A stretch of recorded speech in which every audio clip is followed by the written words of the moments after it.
Hey, welcome to my YouTube channel, Evolve with Grace, with me, Stella Grace, where each week we get into the astrology and the related energies that are at play and just have a really good chat, really, about what's going on, all things evolution, all things planetary, all things cosmos. So, how are we riding? How are you doing? We've got this weekend in the UK, the clocks are going back. So, depending on where you are in the world, we've got some things changing today. It's a really interesting time. So, we'll come on to Scorpio season and all the astrology in a moment, but depending on where you are in the world, you're either going to be springing forward in the southern hemisphere into spring, into the propulsion energy of the dynamism of spring energy that's really outward, really forwards moving, really light, moving towards those lighter days, longer days, or in those longer days even, and that increasing.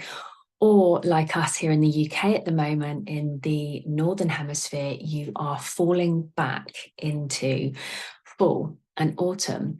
Now, I really feel this energy at the moment like a falling back into self.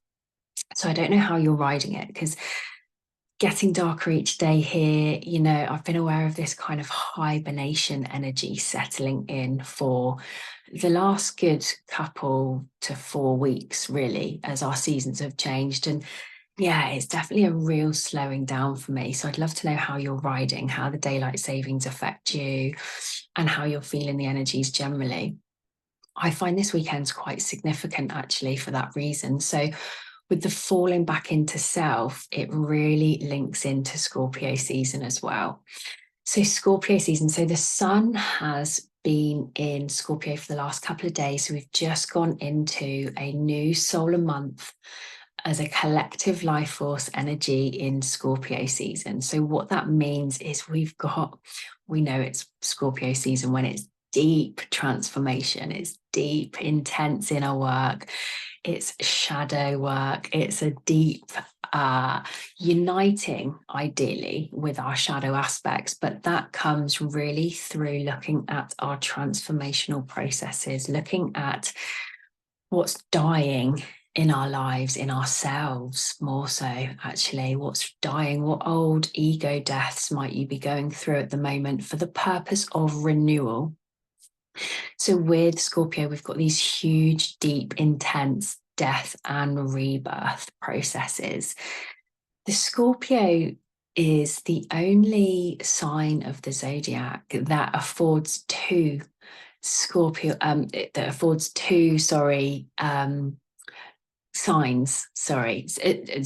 types, archetypes. Sorry, get my words out. The two zodiac archetypes. So it's deemed the most powerful sign of the zodiac. And I think for this reason, I could relate to that more than others that I've heard. So in terms of the two zodiac archetypes, you've got the Scorpio and the Scorpion, and the Eagle. Now, what's really beautiful about Scorpio energy is it has if we break it down for a minute and look at the Scorpion, we've got the basic kind of more lower, I don't mean in a hierarchy sense lower, but I mean lower as in more primitive, more primal, more bodily, more basic drives of the Scorpion. So that's all of the things relating to the body, just relating to sexual urges as well. There's lots of connotations with Scorpio, everything down there. It's not only deemed the most powerful sign of the zodiac, is also deemed the most sexual, and that's around the Scorpion energy. Now, the Scorpion archetype is linked to Mars, the planetary ruler Mars. That is our basic drives, it's our primitive drives, it's our primal life force in terms of a kind of passionate sense, in terms of our reactional sense, in terms of our kind of basic needs and drives. So we've got this kind of two-level, two-tier approach with Scorpio that's really interesting. Now, on the other side, the second archetype is the Eagle. And so with this archetype, we have the higher perspective, the eagle soaring above. And again, this isn't better or worse, this is just an energy. within Scorpio, that soars above the ego, looks at life and all of its challenges and looks at it all for a purpose of transformation, for evolution, for gaining the wisdom, alchemy from life's challenges, the alchemy process of turning your grit into gold. And that's really fascinating. So with Scorpio energy really heavily at play at the moment, because we've had Mercury there for the last couple of weeks too, we've got some really deep inner transformational work going on, or the opportunity to access it if we're not already. Of course, we can distract from this stuff. We can not do our work. Of course, that is all choices and, you know, with absolutely no judgment. But if you're aware of some of this stuff happening already, or you're being poked, which Scorpio loves to do, think penetration with Scorpio, and that's in all the senses. So as I mentioned, we've got those basic primitive urges and the sexual connotations with Scorpio and its drives, and that penetration element in a physical sense, but also the penetration of the mind, of the analysis, of the deep inner workings, of getting to the root of the issue. So Scorpion energy makes for an amazing alchemist. It's really one of the most amazing alchemical energies of the zodiac. Chiron will also do that, but we're talking about Scorpio today, and I believe Scorpio energy here is the most significant in terms of the alchemy processes of really getting into the nitty gritty, really getting into the root causes of our issues, really going there and having the deep courage, strength, bravery to really access the gold in the absolute thick of our grit, of our issues. So it can be a really intense time for, you know, that the challenging sides of that, of the really, you know, wading through that dirt. That can be quite challenging. If you're noticing things coming up, you might be being called to get deeper with it. This is what Scorpio energy does. Let's get deep, let's get truthful, let's get to the core, let's get to the root. And that may be painful, or it may be an opportunity, or it may be a bit of both. If it's not painful, it might just be deep. It might just be, there's no kind of hiding from this. There's no flies on this energy. With Scorpio energy, it's the biggest bullshit detector. It's like, we can't hide from ourselves. We can't lie to ourselves with Scorpio. We definitely can't lie to a Scorpio. So it's a really interesting energy for getting really raw, really honest, and really, really deep. So if you see me looking down, I'm just looking at the chart as well. There's just a couple of things to pull out today. I haven't brought my chart up because there's just a couple of things I'm going to talk to you about, but they are significant and they are intense. So just to finish off with the two archetypes of Scorpio, the Scorpion with Mars, the ruling planet, which is our reaction. So we might want to watch out for our reactional sense on a very unevolved level. Let's say Scorpio energy can tend towards violence. So we want to just watch that kind of low level, even reactional kind of vibration or behavior in ourself at this life, the time of this life force energy being in Scorpio. On the other side, we've got the archetype of the eagle, which I didn't mention is linked to the Pluto ruling planet of Scorpio. So Scorpio has two archetypes, two ruling planets. And so we've got this really interesting dance with Scorpio energy generally in those two planets represented by, so Mars and Pluto. What is fascinating to me at this time, which I'm loving about this energy, but also find it all the more intense and all the more intriguing, which is super Scorpionic as well, super mysterious, intriguing, magnetic. These are all interesting Scorpio traits.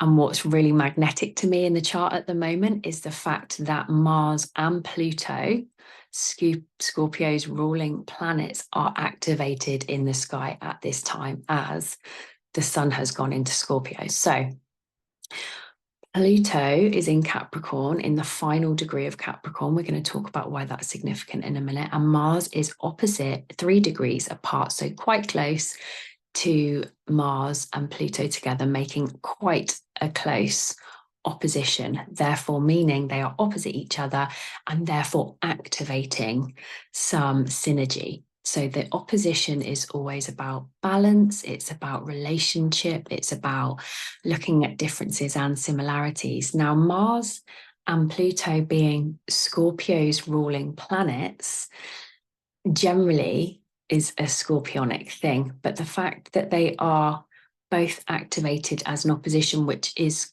usually quite a random thing, or in terms of how astrology moves, that wouldn't necessarily correlate with the sun going into Scorpio, but it is at the moment. So I just noticed and found that quite a significant but beautiful little piece of synchronicity there. Now, Mars is in Cancer, Pluto's in Capricorn, so they're not in Scorpio, but those two activating each other is still bringing another scorpionic flavor to our collective chart at the moment.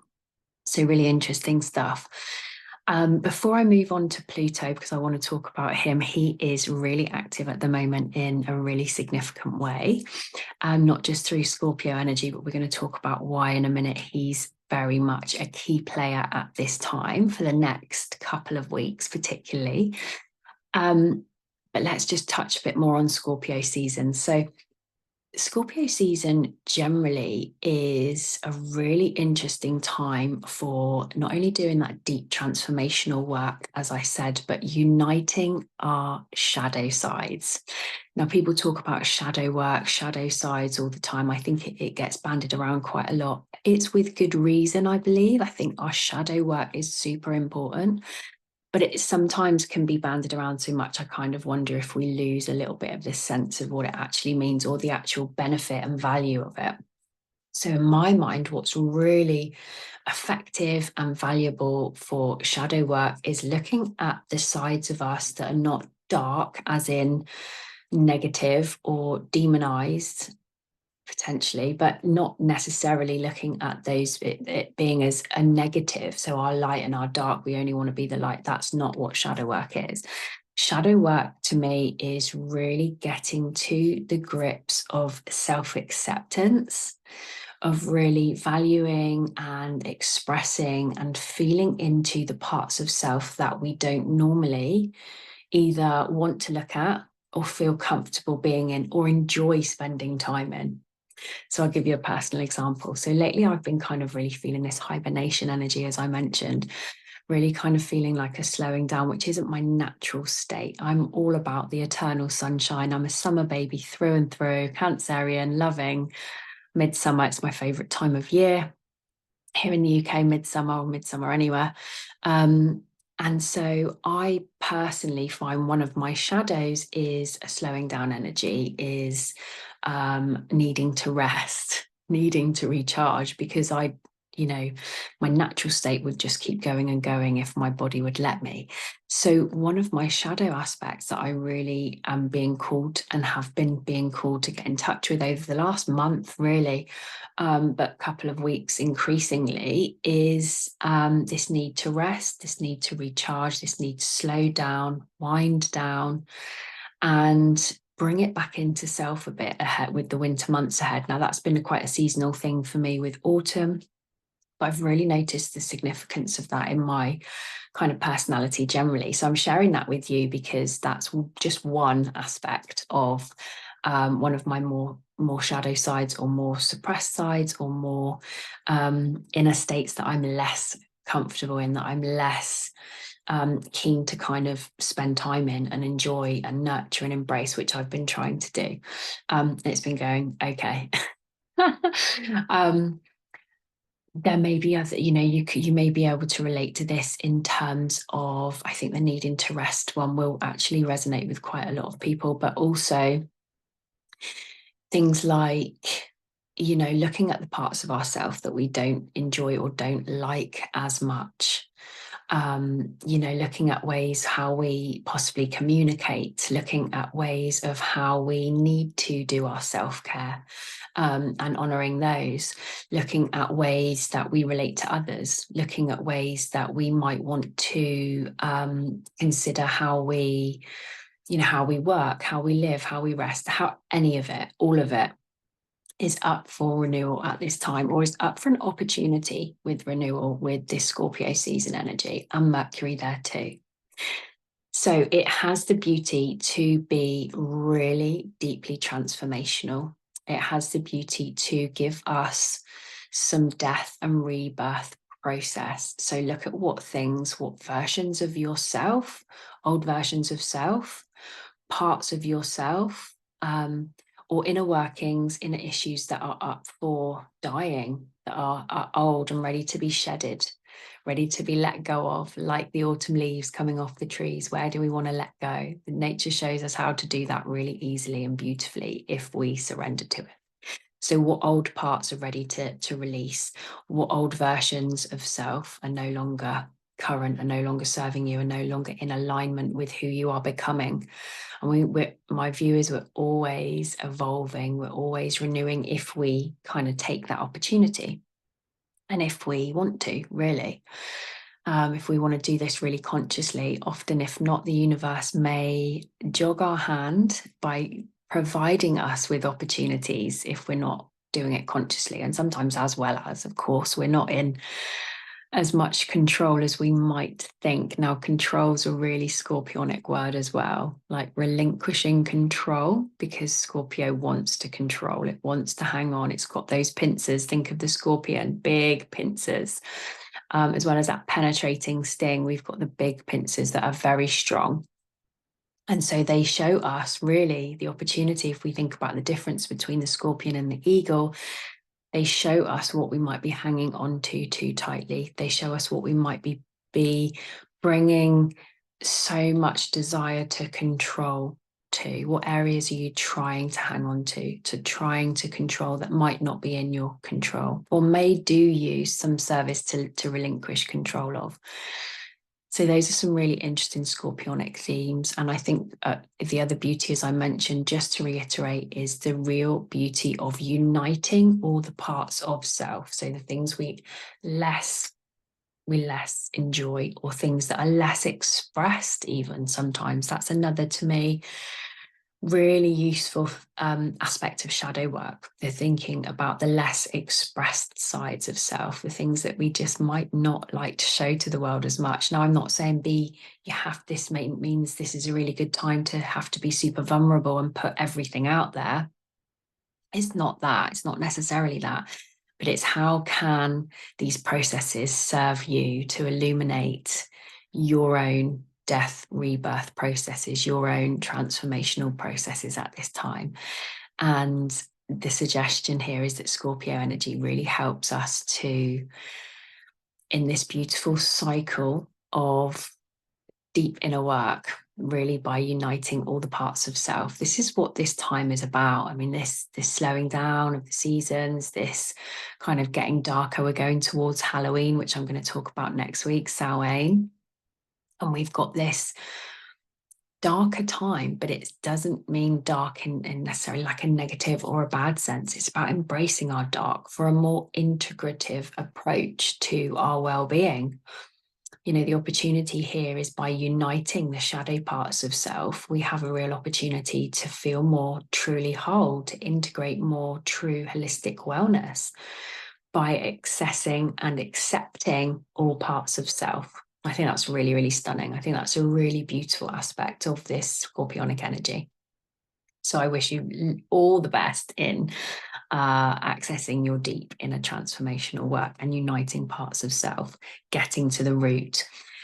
We've got the opportunity of, as I mentioned, the dying process of old egoic states. So where we might have always done something, there might be patterns around how we show up, how we live, how we behave, how we respond. We think again about that more reactional side of Scorpio with the Scorpion, how we've always done it. Is that still in alignment with who you are and who you're becoming? Are your old responses, or are even your current responses, niggling you to be up for renewal? Because this is all good stuff that can be happening right now for our gold, for getting the grit, really connected with, so we can access the gold from it and alchemize it. So let's have a talk about, so we've got the Mars and Pluto opposition, which is stunning energy at the beginning of Scorpio season, I think. Now, let's break this down. So we've got Pluto. What's really significant about him at the moment is he's one of Scorpio's ruling planets. He is also currently in the final degree of Capricorn. He retrograded back there. He's been in Aquarius, but he's predominantly been in Capricorn since 2008. So he recently retrograded, danced into Aquarius a little bit, like dipping a toe over the last year or so. And he's now gone back. He retrograded back into Capricorn and is there just until November the 19th, which will be the last time in our lifetimes. So he's been predominantly in Capricorn since 2008 and will move into Aquarius on November the 19th, meaning that spell between 2008 and now, where he's been in Capricorn, is the last time in our lifetimes and massively significant for our structures. Now, I've done previous videos and kind of some radio shows on this topic. And its connotations. If you want to check those out, they're in the YouTube videos list further back. You can have a look at those, information on Pluto and transformation and our systems changing, structures being up for renewal, and all systems are go. I think it was New Systems Are Go was one of the videos I did on this. And that is all still absolutely current energy, because what we have with this final little dance with Pluto and Capricorn is this final purge of the death and rebirth process of our systems and our structures. Now, I've been really excited about this for ages, because for me, the connotations of it, we're already seeing this and have been seeing this for some time. Our systems moving towards a more equal and collective and humanitarianism time, with the Pluto energy being in Aquarius for the next, where are we? So 2008, so like 14 to 16 years, I believe, without looking at it just off the top of my head. So a big period of Pluto being in this sign now moving forwards for Aquarian energy is huge for our whole well-being in terms of the collective, for how our systems and structures support us on a more equal and humanitarian basis. But also we can see the impact through things like our technology. I mean, there's advances year upon year, week upon week, and we can certainly look at the massive impact of that in itself since 2008. We can also look at how, these things have been in the wings for some time, but with Pluto in Capricorn again for the last little bit now, it's like this final purge.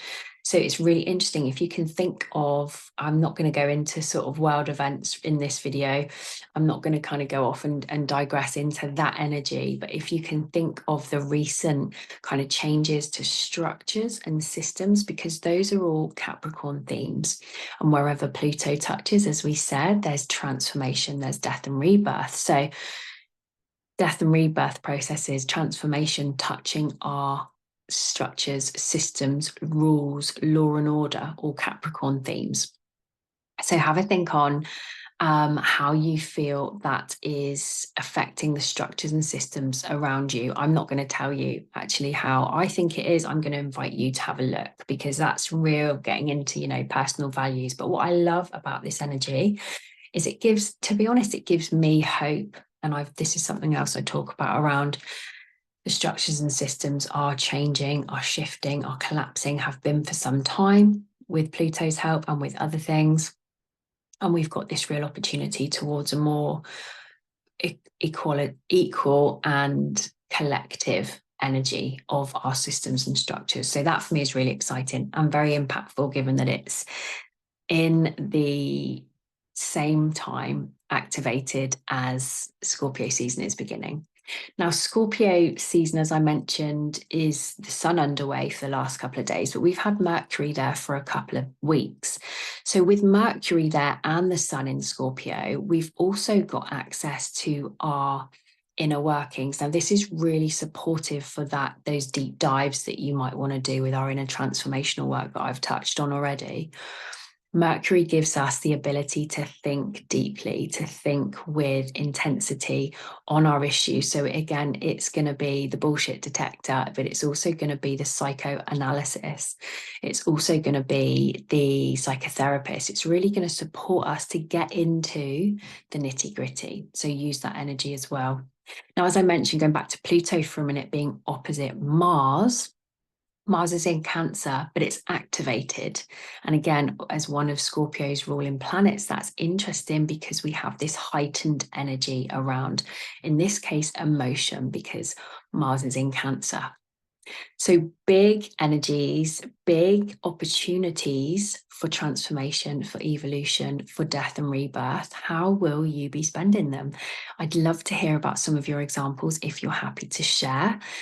If you have some shadow aspects of self coming up, you're happy to share how you're navigating the Pluto and Mars opposition, which is about death and rebirth and transformation collectively, because we've got it in Capricorn going into Aquarius, but also that will be impacting on us personally. How are you riding it? And with Mars activated there, are you noticing you're more reactional? Are you noticing you're more emotional? Are you noticing it's kind of an opportunity for looking at ourselves and doing some deep inner work?